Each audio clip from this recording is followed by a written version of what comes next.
Puji Tuhan, saudara.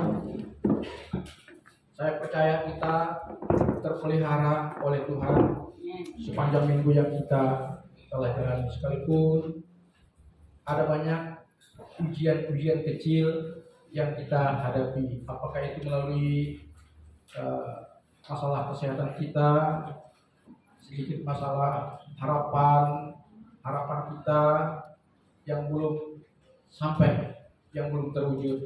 Percayalah, bukan berarti doa kita tidak dijawab oleh Tuhan. Seringkali Tuhan memberikan kepada kita satu sikap, yaitu untuk tetap sabar, tekun, untuk menantikan pertolongan Tuhan.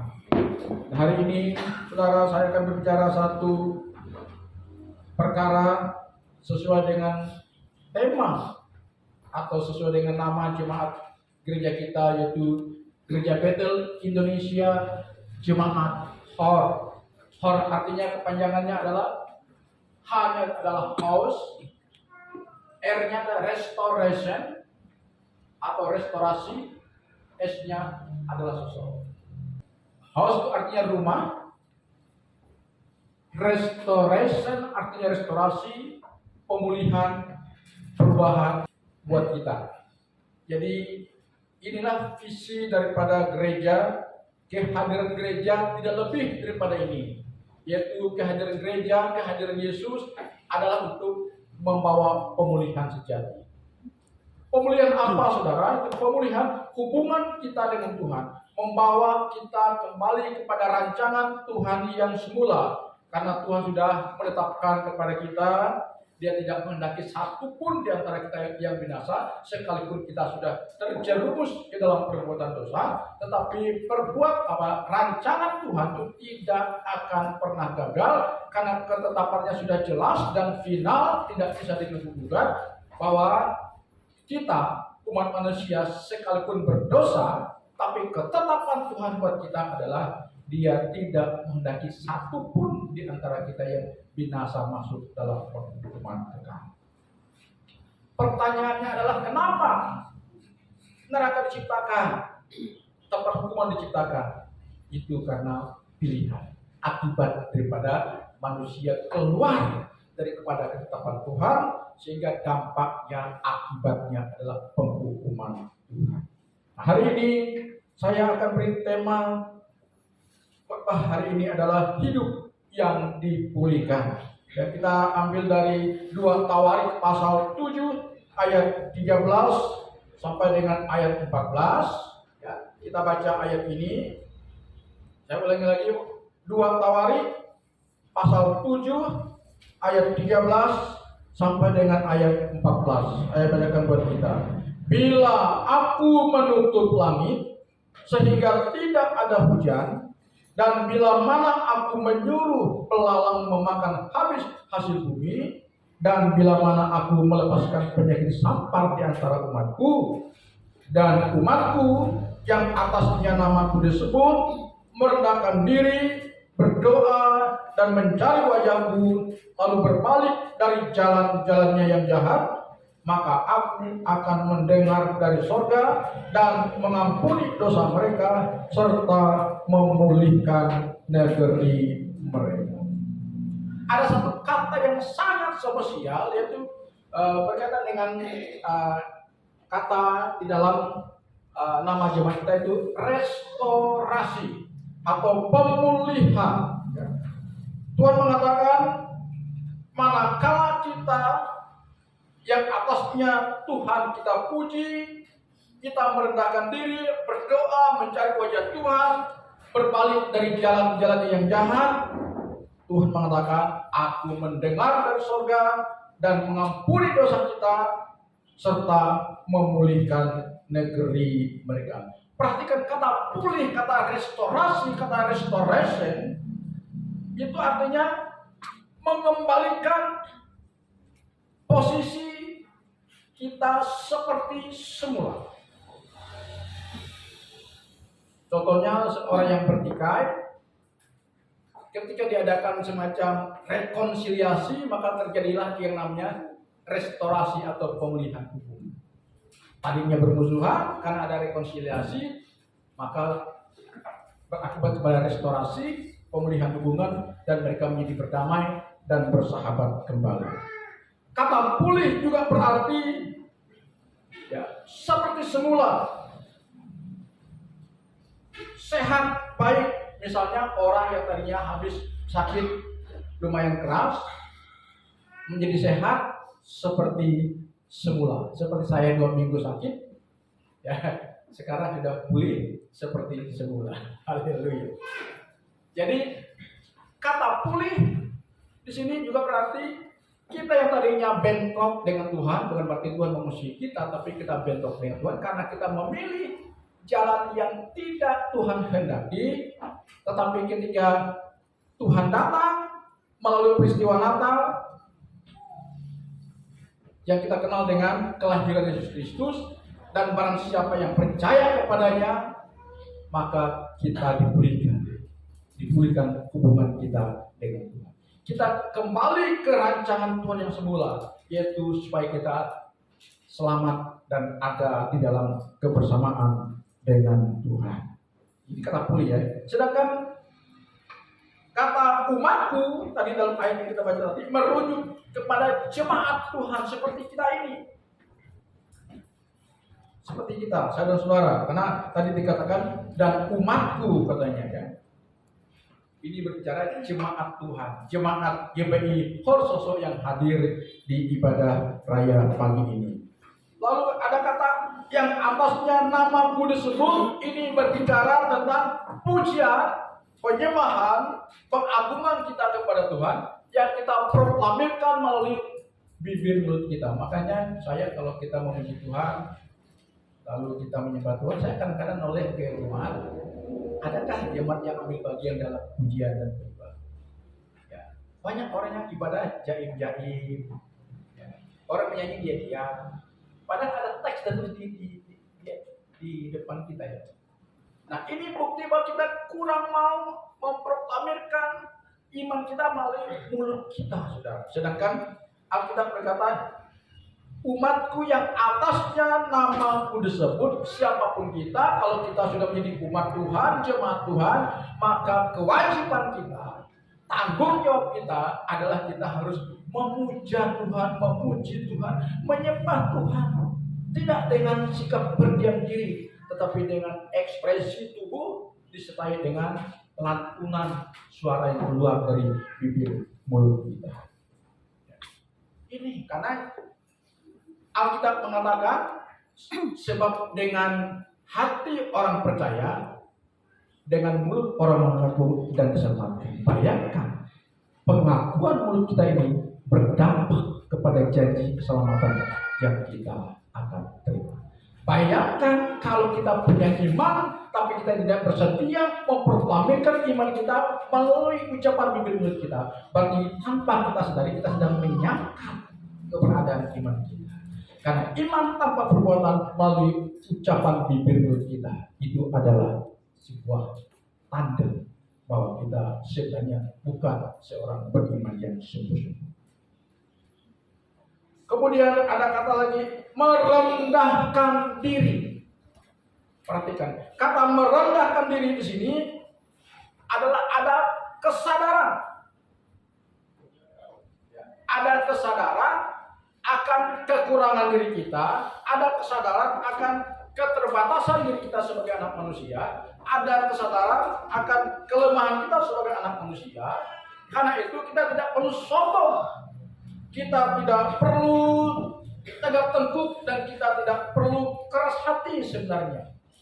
Alkitab mengatakan merendahkan diri, sebab tanpa kita merendahkan diri ketika kita berdoa, mengakui kedaulatan Tuhan, menyadari akan kekurangan kita, kelemahan kita, keterbatasan kita secara manusiawi, maka di mata Tuhan kita akan dicap sebagai orang yang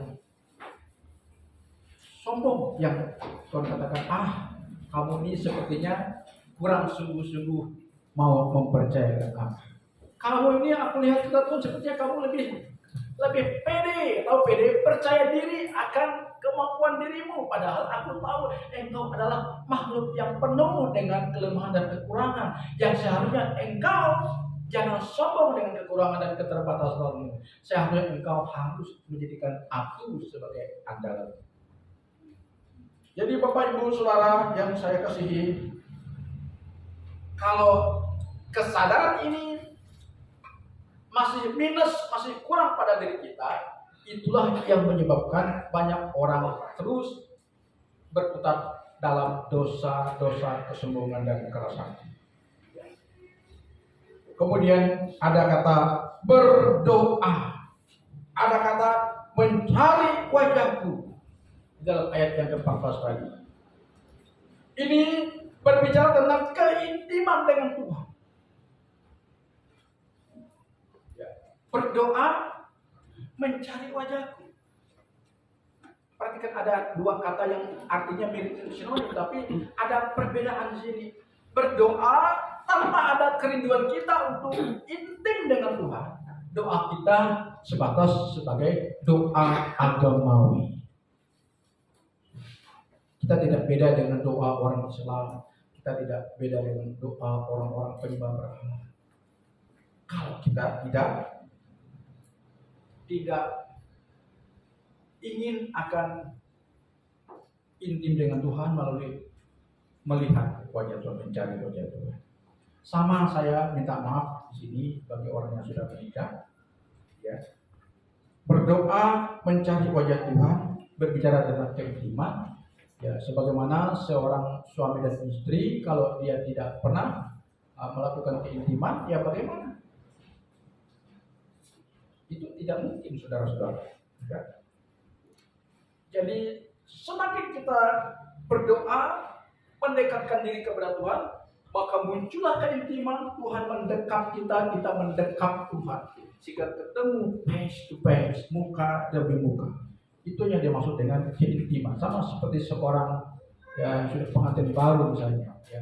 Mereka merasakan kehangatan cintanya, sama seperti orang sudah menikah yang tak bahagia sampai akhir. Mereka akan sentiasa menikmati keintiman dalam hidupnya. Betapa indahnya saudara-saudara kalau kita hidup intim dengan Tuhan. Karena Tuhan sudah mengatakan, umatku, saya baca lagi, yang atasnya namaku disebut, merendahkan diri, berdoa, mencari wajah, intim dengan Tuhan. Yohanes pasal 15 ayat 4 berkata, tinggallah di dalam aku dan aku di dalam kau. Barang siapa yang tinggal di dalam aku dan aku di dalam dia, ini berbicara intim, kedekatan, saling dekat, saudara-saudara. Maka dikatakan oleh Yesus sendiri, ia akan berbuah luar biasa. Jadi tahun 2022 kita harus kejar. Jadikan ini prioritas dalam hidup kita. Bagaimana kita mencari wajah Tuhan dengan kita doa dan keintiman dengan Tuhan. Saudara duduk, tidak harus lama, 5 menit, 10 menit, tapi dengan ketulusan hati kita berdoa, Tuhan, bla bla bla bla doa. Aku ingin menikmati kehangatan cinta. Aku ingin menikmati kehangatan dekapan kasih kepada. Tolong aku Tuhan, kerinduan aku, tolong Tuhan. Ini percaya Tuhan akan nyatakan kepada kita. Nah, perhatikan saudara, setelah kita berdoa mencari wajah Tuhan, dalam kalimat berikutnya ada dikatakan di sana berbalik dari jalan-jalannya yang jahat. Ini berbicara mengenai pertobatan dan tidak lagi hidup dalam kubangan dosa. Ya. Sebab sebagai jemaat Tuhan, ketika kita sudah ditebus oleh Tuhan, ketika kita sudah dilimpahkan kasih karunia dan rahmatnya kepada kita, anugerahnya hari demi hari begitu besar kepada kita, maka satu tanggung jawab kita yang tidak boleh kita abaikan, yaitu kita jangan lagi berputar dalam kehidupan dosa. Mungkin kita berkata, Pak, aku tidak pernah berbuat dosa, aku tidak pernah mencuri hak orang, Aku tidak pernah menipu orang, aku tidak pernah menyakiti orang, aku tidak pernah memukul, menganiaya orang. Ya benar. Kita tidak pernah melakukan dosa-dosa umum, itu namanya dosa umum. Tapi akankah kita sadar hari-hari yang kita jalani ada banyak dosa yang kita lakukan? Ada banyak dosa. Pikiran kita nyeleneh-nyeleneh. HP yang kita miliki bisa membawa kita terjerumus ke dalam dosa. Kemudian mungkin seperti yang saya bacakan di media, gara-gara sudah kesulitan ekonomi, akhirnya dia mencuri. Ini benarkah? Firman Tuhan tidak membenarkan ini. Ya. Kalau orang percaya dalam keadaan kita mengalami hal-hal yang sangat menyesalkan, situasi sulit, tapi kalau kita berserah kepada Tuhan, kita berseru kepada Tuhan, Tuhan akan tunjukkan kepada kita kemurahan dan kemurahan kepada kita. Tidak harus kita melakukan sebuah pelanggaran, apakah pelanggaran terhadap hukum dunia maupun hukum Tuhan. Karena Tuhan berkata supaya kita berbalik dari jalan-jalan yang jahat. Tidak lagi hidup berputar dalam dosa, iri hati, cemburu sosial, apalagi menghalalkan segala cara untuk mencapai keinginan kita. Hari-hari ini banyak orang yang menghalalkan segala cara demi sebuah tujuan. Bahkan di gereja pun juga banyak menghalalkan segala cara supaya jemaatnya bisa berkembang dengan besar. Tidak peduli perasaan kawan-kawan. Ini hati-hati saudara. Kita sedang hidup dalam kubang dosa. Banyak hal yang akan membuat kita terjerumus ke dalam dosa kalau kita tidak hati-hati. Ya. Jadi hari ini tahun 2022 yang sedang kita jalani ini, Tuhan ingin agar kita benar-benar menikmati kuasa pemulihan Tuhan itu bekerja dalam diri kita. Diri kita, tubuh kita ini adalah rumahnya Tuhan, baiknya Tuhan. Sebabnya house of restoration, rumah restorasi. Jadi kami berharap setiap orang yang beribadah di sini harus mengalami perubahan hidupnya. Kalau kita tidak mengalami perubahan hidupnya, kita sedang menyangkal keberadaan Tuhan. Karena tujuan Tuhan menyelamatkan kita bukan semata-mata kita diberkati hidup sukacita, menikmati suasana surga, tetapi tujuan Tuhan menyelamatkan kita adalah supaya kita kembali kepada tujuan Tuhan semula, itu hidup memuliakan Tuhan dengan tidak berbuat dosa lagi. Dengan kita memuliakan Tuhan, kita tidak lagi berbuat dosa. Fokus hidup kita adalah Tuhan, fokus hidup kita adalah kebenaran, fokus kita adalah kebaikan, dan itulah perilaku hidup Kristen atau perilaku hidup pengikut Kristus. Dengan kita melakukan perintah Tuhan tadi, kita melihat ada 3 janji Tuhan kepada kita yang pasti akan Tuhan nyatakan kepada kita. Yang pertama adalah Tuhan yang bersemayam di sorga, perhatikan, akan mendengar doa kita. Karena dalam ayat yang kita baca tadi, umatku yang atasnya namaku disebut, merendahkan diri, berdoa, mencari wajahku, berbalik dari jalan-jalan yang jahat, maka aku akan mendengar dari surga. Bla bla bla. Coba perhatikan dalam ayat yang ke-13. Bila aku menutup langit sehingga tidak ada hujan. Bila mana aku menyuruh belalang memakan habis hasil bumi, dan bila mana aku melepaskan penyakit sambar di atas kita. Ini adalah bila mana kita sedang dalam kesesakan. Kesesakan bisa saja merupakan teguran Tuhan buat kita. Tetapi bila mana Tuhan perlakukan kepada kita seperti langit tertutup. Apa artinya langit tertutup? Tidak ada hujan. Langit tertutup, kelangkaan rezeki, kelangkaan berkat. Kita kerja keras tapi tidak berhasil. Ini menceritakan tentang seolah-olah langit kita menjadi tembaga, sehingga kalau langit menjadi tembaga, sebesar apapun hujan berkat dari atas tidak akan sampai ke tong air itu, karena ada yang menutupi. Dan andai pun kita mendapatkan curahan berkat dari surga misalnya, tetapi ada belalang pengerit, pelompat, pemakan yang akan memakan habis hasil usaha. Dan juga dikatakan, bila mana aku melepaskan penyakit sampar. Sekarang kan Tuhan sedang melepaskan penyakit sampar melalui corona, ya? Corona. Tetapi janji Tuhan tadi kepada kita, bila mana seolah langit di atas kepala kita menjadi tembaga, sehingga kita sulit mengejar impian itu diberkati sebagai anak Tuhan. Tidak ada hujan, hidup kering, dan yang ada digerogoti oleh belalang pengerik pelompat, penyakit sampar lagi. Tetapi janji Tuhan dikatakan kepada kita, umatku, jemaat Hor Sosok, yang atasnya nama Tuhan dipuji, disanjung, dimuliakan, merendahkan diri, berdoa mencari wajah Tuhan, berbalik dari jalan-jalan yang jahat. Maka apa sana? Maka Tuhan mengampuni kita. Ya. Tadi berkat yang pertama, Tuhan mendengar dari surga dan menjawab doa kita. Nah, kalau doa kita sudah dijawab oleh Tuhan, perintah kita, Tuhan ampuni dosa saya Tuhan, saya sudah bersalah. Tapi dampak kita menerima pengampunan dosa tadi, karena kita sadar kita umatnya, ya, merendahkan diri, berbalik, memuji Tuhan, berdoa, maka Tuhan kata, ya anakku, yang kau ingin dosa diampuni, udah, aku ampuni dosamu, beres, aku tidak akan ingat lagi pelanggaranmu. Nah, setelah kita mendapatkan predikat sebagai orang yang sudah diampuni oleh dosa kita, anugerah yang dicurahkan kepada kita. Katakan amin. Nah, langit yang tadi yang jadi tembaga bisa mencair. Katakan amin.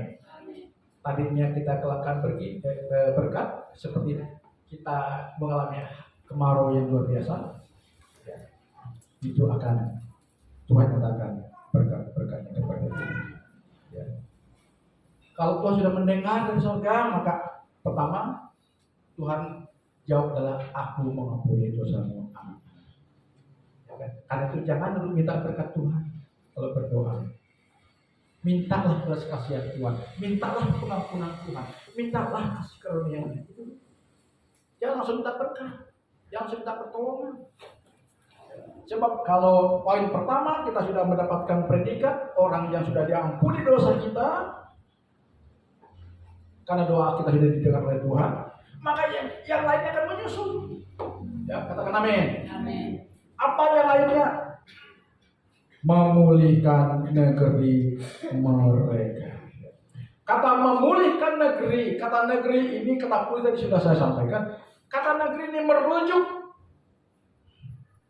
kepada hidup kita, keluarga kita, seluruh aspek hidup kita, rumah tangga kita, kesehatan kita, pekerjaan kita, ekonomi kita, hubungan kita dengan Tuhan. Ini dipulihkan, saudara-saudara.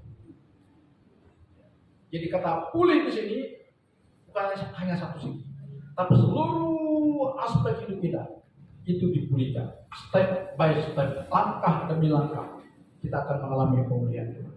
Jadi orang Kristen yang sejati, tanpa kita sadari, sebenarnya kita sedang seperti naik tangga, saudara. Kita sedang naik tangga.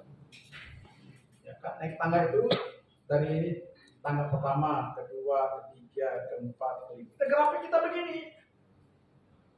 bukan begini. Ini Kristen balon namanya, Challenger.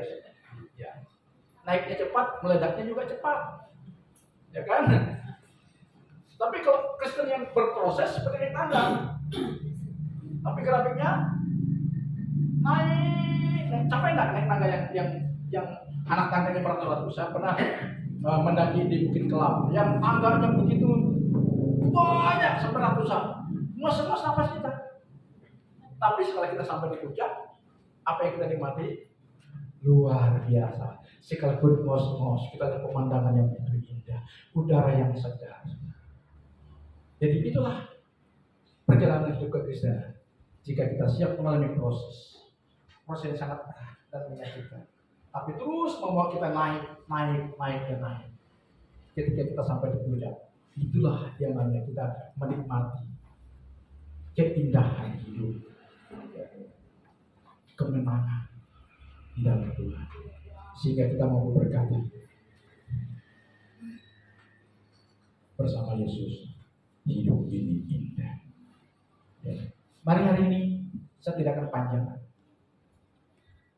Tahun 2022 jangan lagi main-main dalam kekristenan.